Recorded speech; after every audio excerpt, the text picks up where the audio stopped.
So at the time that Randall Kirk sold clinical data to Forest Laboratories in 2011 for 1.2 billion, Vibrid, the antidepressant, was actually the only medication on their pipeline that had been approved by the FDA. And so you can see on this article from Reuters published in January 2011, where they report that the FDA has approved clinical data's antidepressant. And if you scroll down here, you can see that they're talking about Vibrid.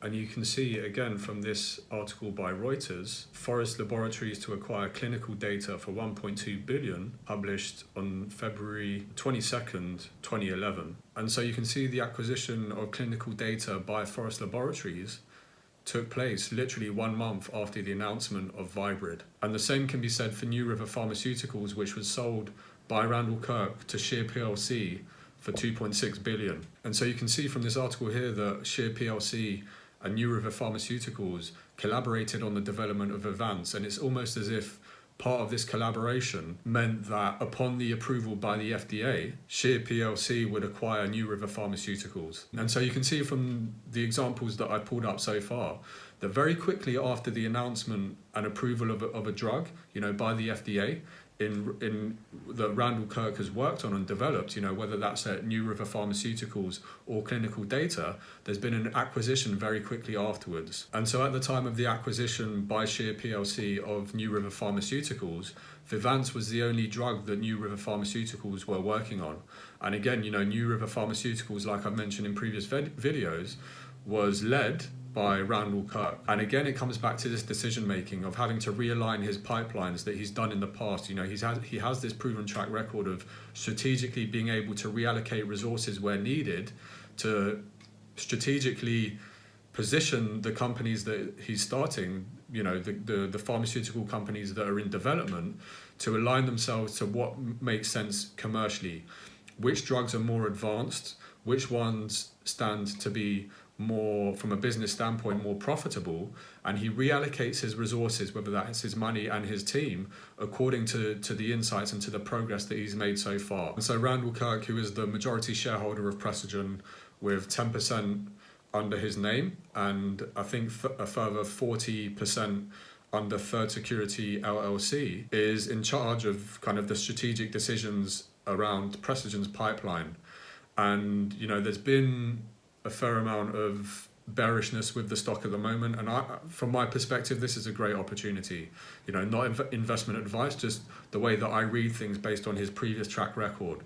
But essentially, with the pipeline at the moment, all projects have been paused with the exception of Precigen 2012, which you can see at the top right now. And so right now he's had to realign his resources, so his money and his team, to focus on the development of Precigen 2012. And so you can see from this press release on Precigen's website that Precigen 2012, there is a BLA submission under an accelerated approval pathway, which is anticipated in the second half of 2024.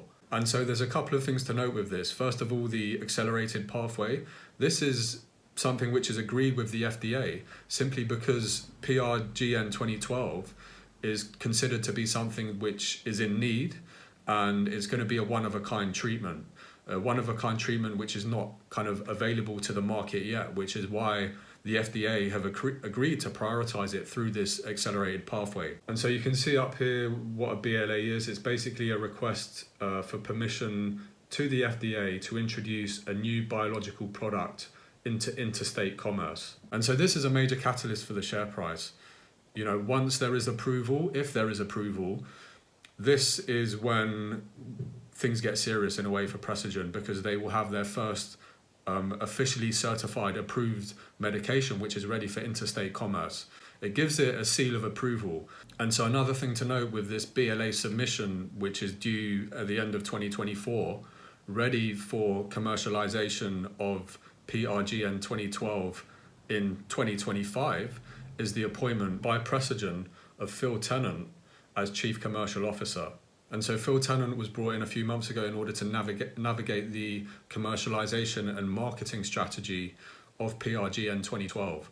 And this is a big move by Precigen. You can see from his LinkedIn, for example, he was at Astraeus Pharma US. And if you don't know who they are a pharma company with a market cap of 21 billion, which you can see up here on your screen now. And before that, he was at Bristol Myers Squibb.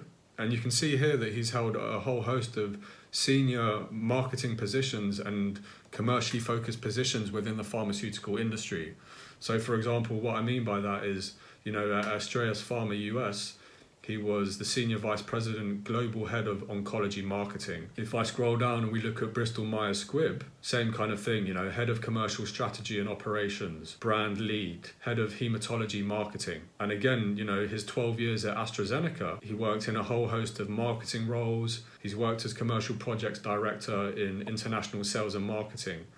And so this is a big move. Like I said, you can see from this guy's track record that he has decades and decades of experience on the commercial side, on the marketing side, on the business and sales side, working in executive level positions, heads of departments, senior vice president. You can see here he was working with Bristol Myers Squibb with Opdivo, with one of their largest cancer medications, and Xtandi, which was Astraeus's biggest selling prostate cancer medication as well. And so again, a strategic move by Randall Kirk to bring in someone with serious pedigree, with 30 years experience in the marketing and selling of new medications, bringing new medications to market that have just been approved, which in turn, should this get approved by the FDA, this potentially has a huge opportunity as a catalyst with the share price as well. And so one of the things to know with PRGN 2012 is for a condition called RRP, which is a little bit more of a niche condition compared to the examples I gave earlier in this video around the development of drugs for ADHD and depression. Now, some things to consider with all of this is, nonetheless, PRGN 2012 is going to address an unmet need. It's going to be a treatment which addresses something that no other treatments do yet.